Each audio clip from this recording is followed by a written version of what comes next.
श्री अनंता मधुसूदना पद्मनाभा नारायणा जगद्व्यापका जनार्दना आनंदघना विनाशा सकल देवाधिदेवा कृपाळुवाजी केशवा महानंदा महानुभवा सदाशिवा सहजरूपा चक्रधरा विश्वंभरा गरुडध्वजा करुणाकरा सहस्रपादा सहस्रकरा क्षीरसागरा शेषशयना कमलनयना कमलापती कामिनी मोहना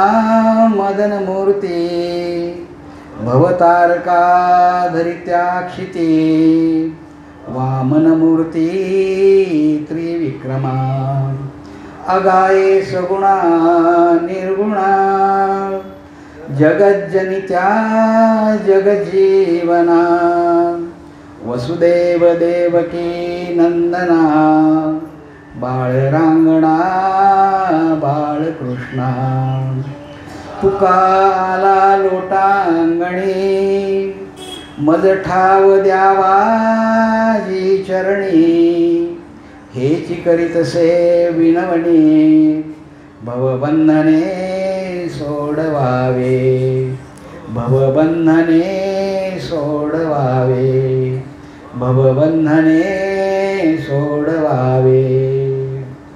रामकृष्ण हरी.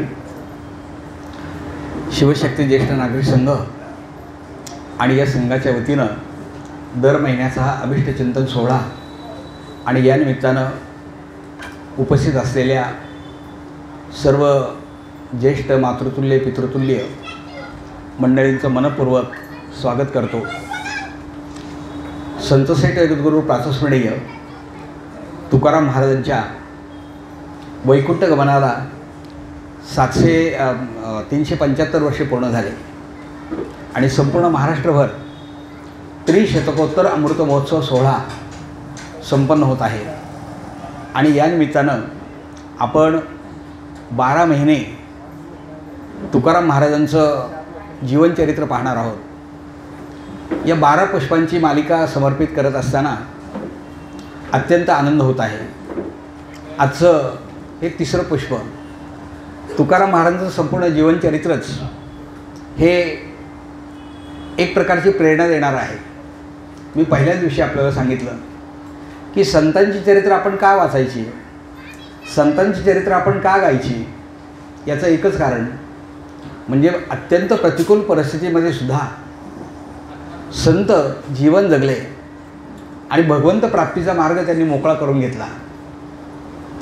आताची जेवढी सुबत्ता आपल्याला आहे, आता जेवढी अनुकूलता आपल्याला आहे, तेवढी अनुकूलता त्यावेळेला नव्हती.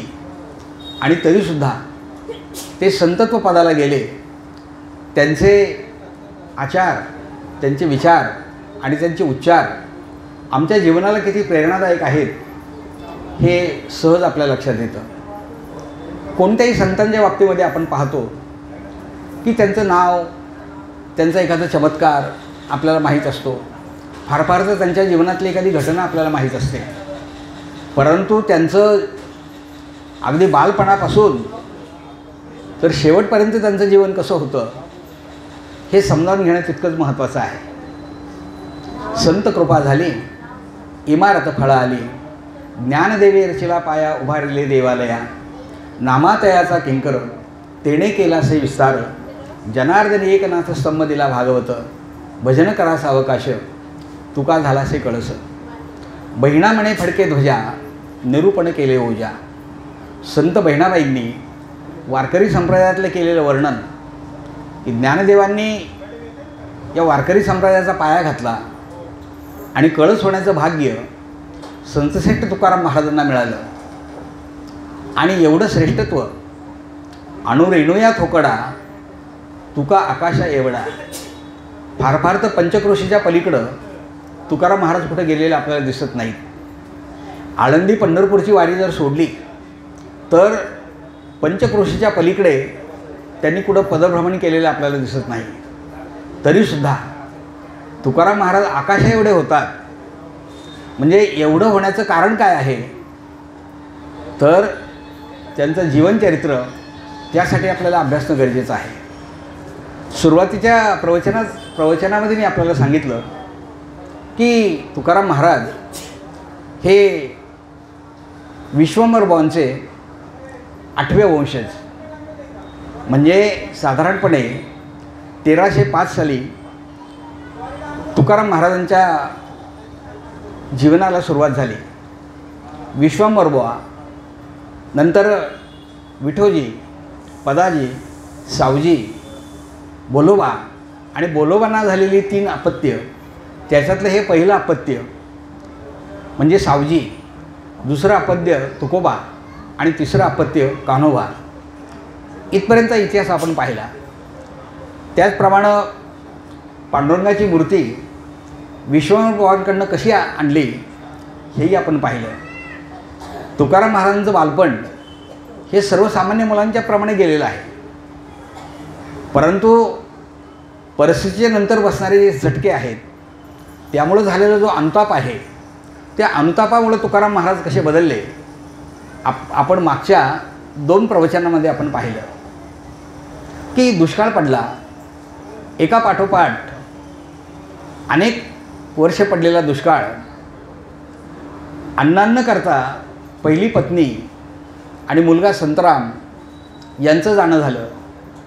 त्यांच्या पाठोपाठ त्यांचे वडील गेले आणि 6 महिन्यानंतर आई पण स्वर्गवासी झाली. थोरला भाऊ सावजी हा प्रपंचामध्ये वैराग्य असल्यामुळं तोही घरातून निघून गेला. गुरंढोरं जी घरामध्ये होती, गाई म्हशी होत्या, त्यांना पाणी मिळेना, चारा मिळेना आणि पडणारा हा दुष्काळ याच्यामुळं तुकाराम महाराजांचं संपूर्ण जीवनच बदललं. जोपर्यंत परिस्थिती चांगली होती तोपर्यंत लोक आपलंसं करत होते. लोक मान सन्मान देत होते. तुकाराम महाराजांच्या घरी सावकारकी होती. अनेक लोकांना त्यांनी कर्ज दिलेलं होतं. अनेक लोकांच्या मदतीलाच ते गेलेले होते. पण शेती वगैरे त्यांनी आपल्या स्वतःकडे गहाण ठेवलेली होती.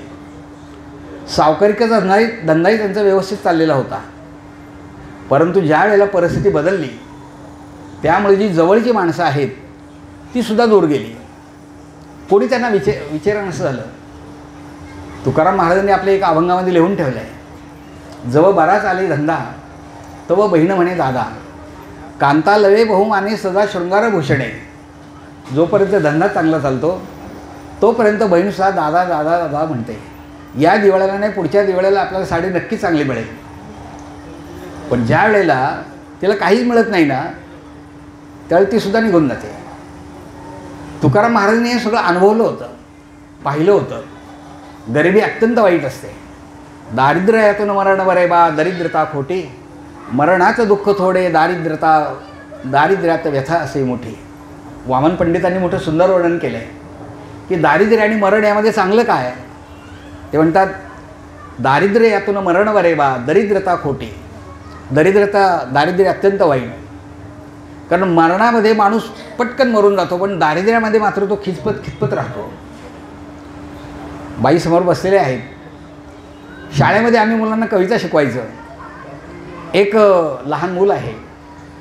आई त्याला झोपवण्यासाठी अंगाई गीत म्हणते, बा निजगडे निजगडे लेडे बाळा. आपल्याला कदाचित माहीत असेल. त्या कवितेमध्ये एक मूर्तिमंत सत्य त्या बाईने कवितेत सांगितलं आहे. उन्निर हे खडबड करती, कण शोधाया ते फिरती, परी अंती निराश होती, लव करते हे सोडतील सदनाला, गणगोत जसे आपणाला. त्या बाई वर्णन करतात. उंदीर खडबड करतात. या डब्यात नाही दुसऱ्या डब्यात कुठल्या तरी डब्यात काहीतरी खायला आपल्याला नक्कीच मिळेल. पण जेव्हा त्यांना काहीच मिळत नाही ना त्यावेळी ते उंदीरसुद्धा आपलं घर सोडून जातील. कुणाप्रमाणे गणगोत जसे आपणाला. दारिद्र्य अत्यंत वाईट. तुकाराम महाराजांनी हे सगळं अनुभवलं होतं. आणि मग एक त्यांना वास्तवाचं दर्शन झालं की या प्रपंचामध्ये काही नाही आहे. मग आपण कुठेतरी शाश्वत सुखाचा शोध घेतला पाहिजे, त्या विठ्ठल भक्तीकडे आपण वळालं पाहिजे.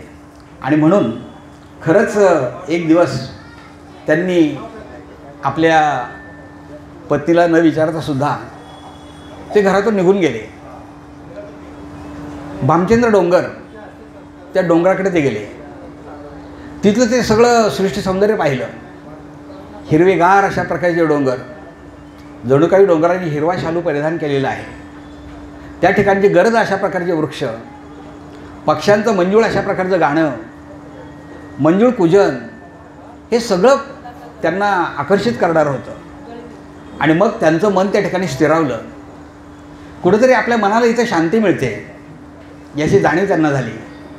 आणि त्यांनी ठरवलं की बस आपल्या मनशांतीसाठी आपण इथेच थांबायचं, घरी जायचं नाही. त्यांना त्या ठिकाणी गुहा दिसली. त्या गुहेमध्ये गेले. त्या गुहेतलं वातावरणसुद्धा इतकं प्रसन्न होतं, निरव अशा प्रकारची शांतता होती. आणि मग महाराज त्या ठिकाणी साधना करू लागले. साधनेमध्ये त्यांना इतका आनंद मिळू लागला. 1 नाही, 2 नाही, 3 नाही, 15 दिवस तुकाराम महाराज त्या ठिकाणी साधना करत होते. आता त्यांची चित्तवृत्ती पूर्णपणे बदललेली होती. आतून आणि बाहेरून संपूर्ण मनाचं परिवर्तन झालेलं होतं. जळी स्थळी काष्टी पाषाणी सगळ्या ठिकाणी भगवंत आहे अशी जाणीव त्यांना झालेली होती. ज्ञानेश्वर माऊलींनी सांगितलेलं जे जे भेटे भूत ते ते मानिजे भगवंत, हा निश्चित भक्तियोग जाण माझा. प्रत्येक प्राणीमात्रामध्ये भगवंत आहे. वृक्षवल्ली यांच्यामध्ये भगवंत आहे. प्रत्येक प्राणीमात्रामध्ये भगवंत आहे. ईशावास्यमिदं सर्वं यत्किंचित जगत्यान् जगत, अशा प्रकारची भावना त्यांची झाली. कणकणमे भगवान, प्रत्येक ठिकाणी भगवंताचं अस्तित्व त्यांना जाणवू लागलं. आणि आता त्यांची चित्तवृत्ती पूर्णपणे बदललेली होती. आणि त्याच अवस्थेमध्ये त्यांना पांडुरंगाचं दर्शन झालं. पांडुरंगाचं दर्शन झाल्यानंतर आता पूर्णपणे ते बदलले, पूर्ण बदलून गेले. पण इकडे काय अवस्था झालेली होती. 15 दिवस तुकाराम महाराज घरी नाहीत. प्रपंचामध्ये किती चलविचल झाली असेल. 1-2 दिवस माणूस घरातून बाहेर गेला तर समजू शकतो, परंतु आज 15 दिवस झाले पण तुकाराम महाराज घरात नाहीत. तेही आपल्याला न विचारता गेलेत. जिजाबाईंची उलघाल होत होती. एक दिवस त्यांनी आपल्या दिराला बोलवलं, सावजींना बोलवलं आणि सांगितलं, भाऊजी हे कुठेतरी बाहेर निघून गेले, आज 15 दिवस झाले पण त्यांचा तपास कुठे लागत नाही. सावजींना पण खूप वाईट वाटलं. त्यांनी मनामध्ये निश्चय केला की आपण आपल्या भावाला शोधून काढायचं. अनेक परिसरातली गावं त्यांनी त्यावेळेला शोधली. त्यावेळेला मोबाईलसारखं साधन नव्हतं किंवा प्रवासाची साधनं पण उपलब्ध नव्हती. त्या मावळ खोऱ्यामध्ये प्रवास करायचा आणि शोधाशोध करायची म्हणजे त्या ठिकाणी सगळा पायीच प्रवास करावा लागत होता. तरीसुद्धा सावजींनी ते केलं. थोडी मनामध्ये शंका आली, कदाचित तुकारामांची वृत्ती ही शांत वृत्ती असल्यामुळं कदाचित शांतता मिळवण्यासाठी ते एखाद्या डोंगरावर गेलेले असते. आणि म्हणून भामचंद्र डोंगरावरती गेले. त्या ठिकाणी त्यांनी गुहा पाहिली आणि त्या गुहेमध्ये तुकाराम महाराज बसलेले होते. सावजीला पाहिल्यानंतर केवढा मोठा आनंद झाला. प्रभू रामचंद्राला भरत भेटल्यानंतर जेवढा आनंद होतो ना, तेवढा आनंद तुकारामांना झाला. तुकाराम महाराजांनी आपल्या भावाला कडकडून मिठी मारली आणि मग दोघांच्या खूप गप्पा झाल्या. त्या ठिकाणचं वातावरण इतकं छान होतं. तुकाराम महाराज आपल्या अभंगामध्ये वर्णन करतात, वृक्षवल्ली आम्हा सोयरे वनचरे, पक्षीही सुस्वरे आळविती. त्या ठिकाणची जी झाडं होती, कारण लहानपणापासूनच, हे मागे प्रवचनामध्ये सांगितलं की लहानपणापासूनच तुकाराम महाराजांना या वृक्षवल्लीबद्दल अत्यंत प्रेम होतं. आणि आता तर ती प्रत्यक्ष वृक्षवल्ली त्यांनी पाहिली. ते म्हणतात की येणे सुखे रुचे एकांताचा वास, नाही गुणदोषे अंगा येतं. या ठिकाणी इतकं सुख मिळतं, या ठिकाणी इतका एकांत असतो की ह्या एकांताचा वास जेव्हा मिळतो, या एकांतामध्ये जेव्हा आपण राहतो त्यावेळेला दुसरं सुखच जगात नाही. ते म्हणतात पुढे, आकाश मंडप पृथ्वी ही आसन. दोन काही आकाश हे मंडप आहे, पृथ्वी हे आसन आहे. आणि रमे तेथे मन क्रीडा करी. आणि आपलं मन पाहिजे तिथं क्रीडा करत असतं. इतकी मनाची प्रसन्नता त्या ठिकाणी मिळते. कथा कमंडलू देहोपचारा जाणवी तो वारा अवसर. कथा कमंडलू म्हणजे हातातला चिमटा कमंडलू आणि इथला जो मंद मंद वाहणारा वारा तो मनाला शांती देतो. हरिकथा भोजन परवडी विस्तार करवणी प्रकार शिव रुची. की हरिकथा इथं भगवंताचं नामस्मरण हेच आपलं भोजन आहे. इथे बाकी काही काय लागत नाही. करवणी प्रकार शिव रुची. आणि जसा आस्वाद आपल्याला त्या भगवंताच्या नामस्मरणाचा घेता येईल त्याप्रमाणे आपल्याला आस्वाद घेता येतो. तुका म्हणे होय मनाशी संवाद आपुलाची वाद आपणाशी. मग शेवटच्या चरणामध्ये ते म्हणतात तुका म्हणे होय मनाशी संवाद. कारण या ठिकाणी संवाद साधायला दुसरं कोण नसतं. आपलं मन मनाशीच आपला संवाद. मग मनाला आपण विचारतो योग्य काय अयोग्य काय. आणि या एका संवादामध्ये मन इतकं रमून जातं. सत्य काय असत्य काय खरं काय खोटं काय. मग ते भगवंताचा विचार करता करता तो सगुण आहे की निर्गुण आहे, अरूप आहे की रूपवान आहे, द्वैत आहे की अद्वैत आहे, असे अनेक प्रकारे मनाशी संवाद होत राहतात. आतल्यात तो संवाद होत राहतो. महाराज म्हणतात तुका म्हणे होय मनाशी संवाद आपुलाची वाद आपणाशी. आपणच आपल्याशी वाद घालतो आणि मग त्याच्यातली योग्य दिशा आपल्याला मिळते. अशा प्रकारचा अनुभव त्यांना त्या ठिकाणी आला. आणि त्याच वेळेला नेमके बंधूंची भेट झाल्यानंतर कोण आनंद झाला. सावजी असं म्हणतो दादा वहिनी तुझी वाट पाहते. न विचारता तू या ठिकाणी आलास आणि मुलंही वाट पाहतात वहिनी वाट पाहते. तेव्हा तू परत घरी चल. तेव्हा तुकाराम महाराजांनी स्पष्ट नकार दिला. त्यावेळेला सावजी परत म्हणतात दादा आपले वडील आपल्याला सोडून गेले. आपला भाऊ मोठा भाऊ तोही आपल्याला सोडून गेला. आणि मग आम्ही कोणाच्या तोंडाकडे पाहायचं. तेव्हा काही कर पण तू घरी चल. तुकाराम महाराजांचं मन आहे ना हे पहिल्यापासून हळवं होतं. कवी मनाची माणसं असतात ना ही फार हळवी असतात. एखादा प्रसंग जरी साधा त्यांनी पाहिला ना तरी त्यांचं कवित्व प्रतिभा जागृत होते. कारण ते हळवे असतात. तुकाराम महाराज हे मूळतःच हळवे होते स्वभावाने मनाने. आणि त्यात ह्या परिस्थितीत चटके ज्या वेळेला बसले त्यावेळी ते अधिक हळवे झालेले होते. भावाने सांगितल्याबरोबर त्यांचं मन अधिकच हळवं झालं आणि मनाशी विचार केला की आता आपण घरी गेलं पाहिजे. तुकाराम महाराज भावाबरोबर आपल्या घरी आले. पती 15 दिवसानंतर आपले पती आले. पत्नीला केवढा मोठा आनंद, जिजाबाईंना केवढा मोठा आनंद झाला की परत तुकाराम महाराज इथे आले. आणि आता जिजाबाईंनी ठरवलं की यांना परत जाऊ द्यायचं नाही. जिजाबाई ह्या पतिव्रता होत्या, महान पतिव्रता होत्या. त्या पतीनं जेवण केल्याशिवाय कधीही ते अन्नग्रहण करत नसत. आजची आपण परिस्थिती वेगळी आहे नाही का. आज ज्या वेळेला भूक लागलेली असते आणि पतींना जरा यायला घरात उशीर झाला की मग कधी काय येणार ते फोन करून सांगितलं जातं टेबलावर ताट झाकून ठेवले आल्यावर पाहिजे त्यावेळेला गिळून घ्या असं आम्ही स्पष्ट सांगतो. त्यावेळेला परिस्थिती अशीच नव्हती. 50 वर्षापूर्वीच्या महिलासुद्धा आता आपल्यामध्ये पण कितीतरी महिला अशा आहेत. आताच्या पिढीतल्या महिला सोडून द्या पण आजही आपण पाहतो की पतीच्या विचाराशिवाय महिला एकही पाऊल पुढे टाकत नाही. आजही आपल्या महिला अशा तिथे बसलेल्या आहेत. त्यावेळेची परिस्थिती खूप वेगळी होती. आता परिस्थिती बदलत चालली आहे. असो, जिजाबाई महान पतिव्रता होत्या. त्यांनी तुकाराम महाराजांकडनं वचन घेतलं की इथून पुढे तुम्ही कधी घर सोडून जाणार नाही. तुमचा काही परमार्थ आहे ना तो घरात करा. तुम्हाला काही भक्ती करायची ना ती तिथं घरात करा.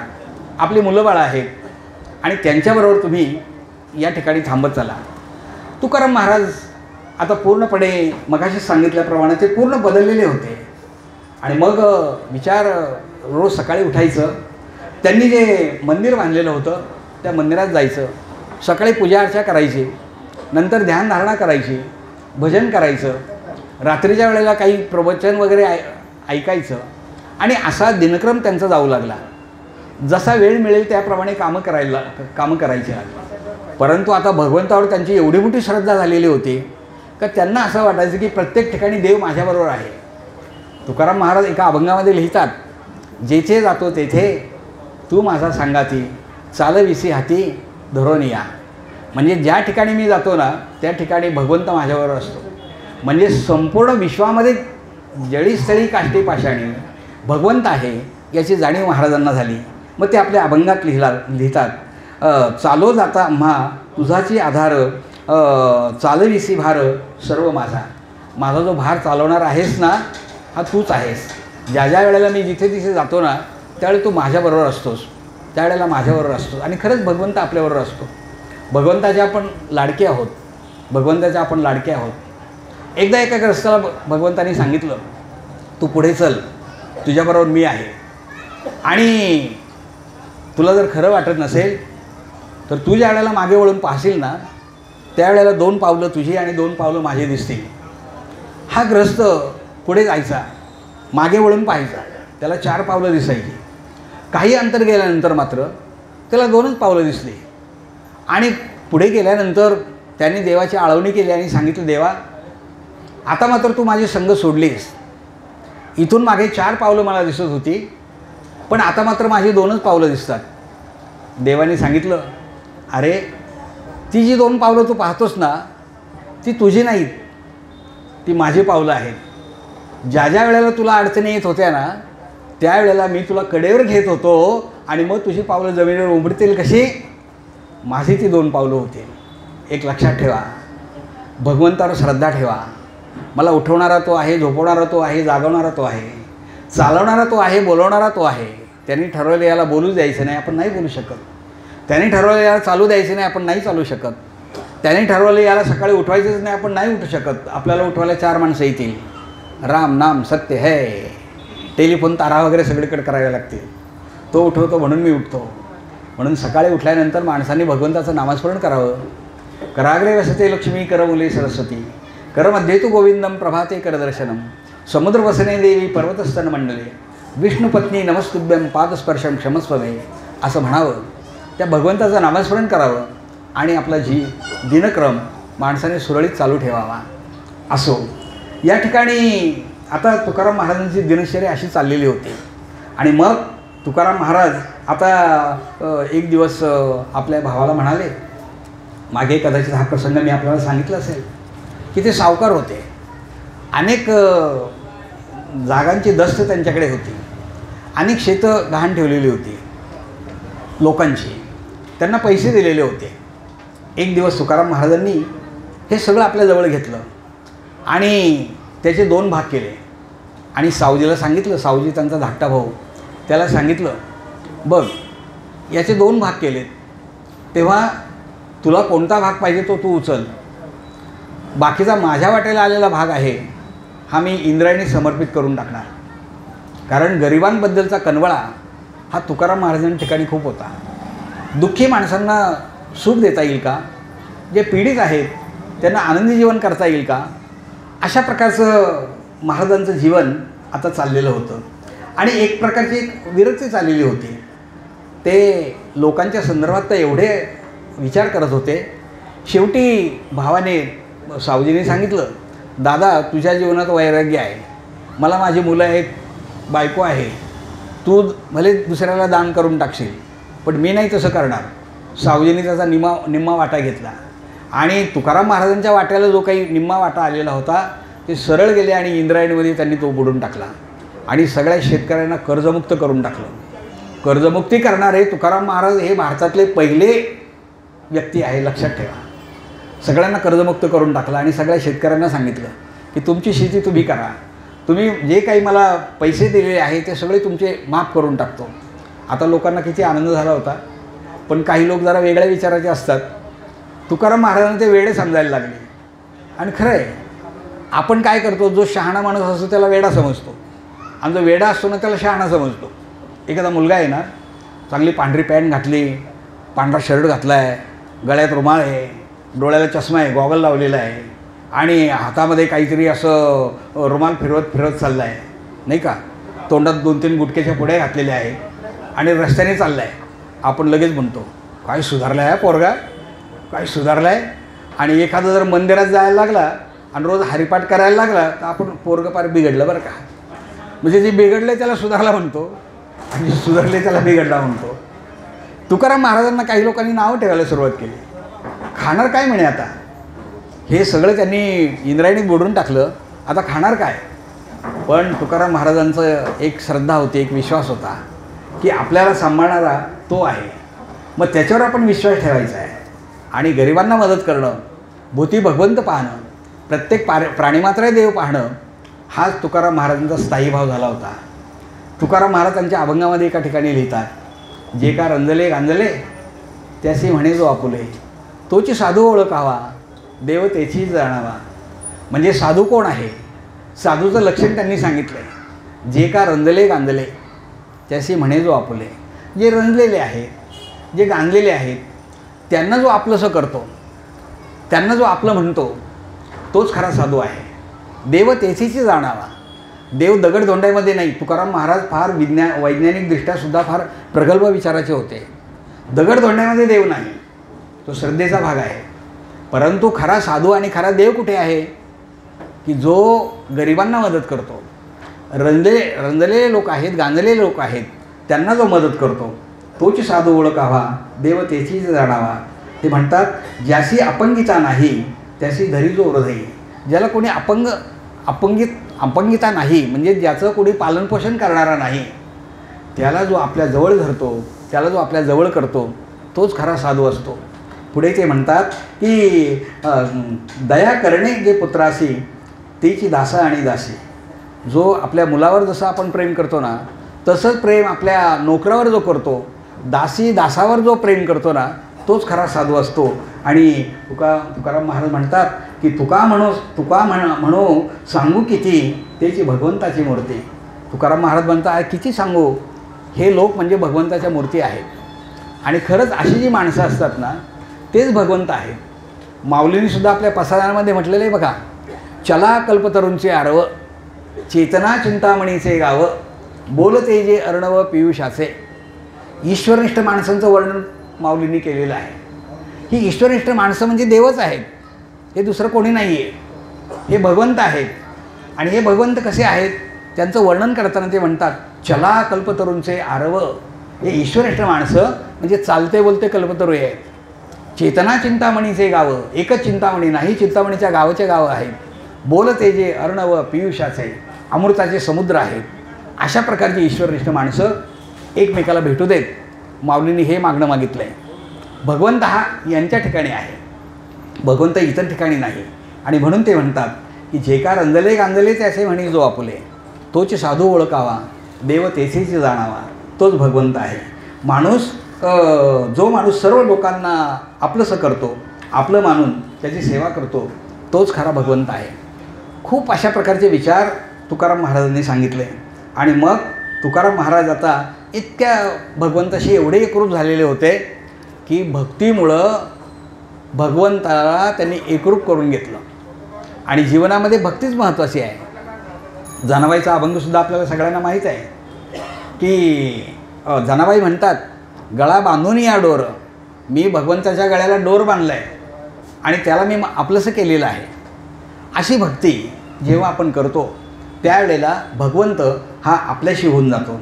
भक्तिभाव आम्हा बांधिला गाठी, साठवितो हाटी घ्यारे कोणी.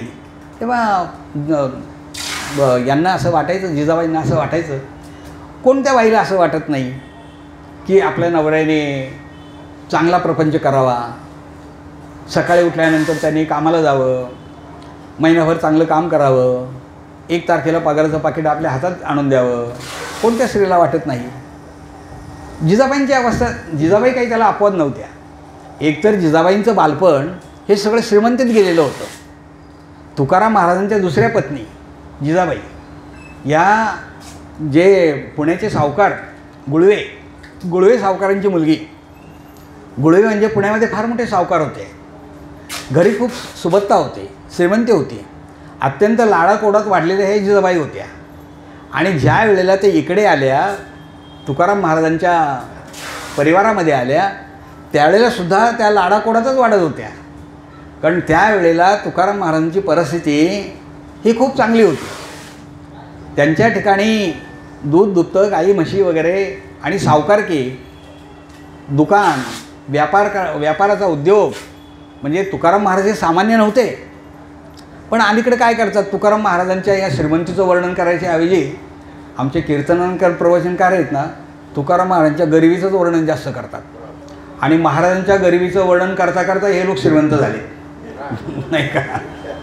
पण तुकाराम महाराज हे खूप श्रीमंत होते, कारण सोयरी जे होते, नातेसंबंध जे होतात ते बरोबरीच्या लोकांमध्ये होतात ना.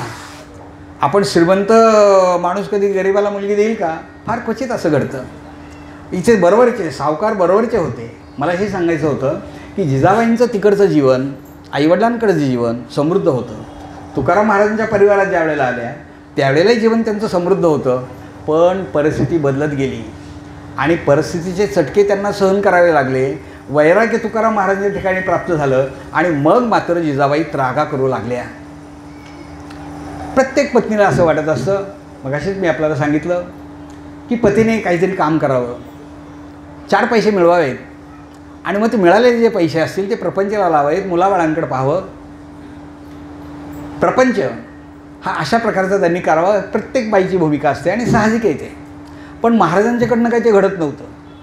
महाराज काय करायचे, ते प्रपंच त्यांनी अगदी वमना सामानच मानलेला होता आणि ते परमार्थाकडे जास्त झुकलेले होते.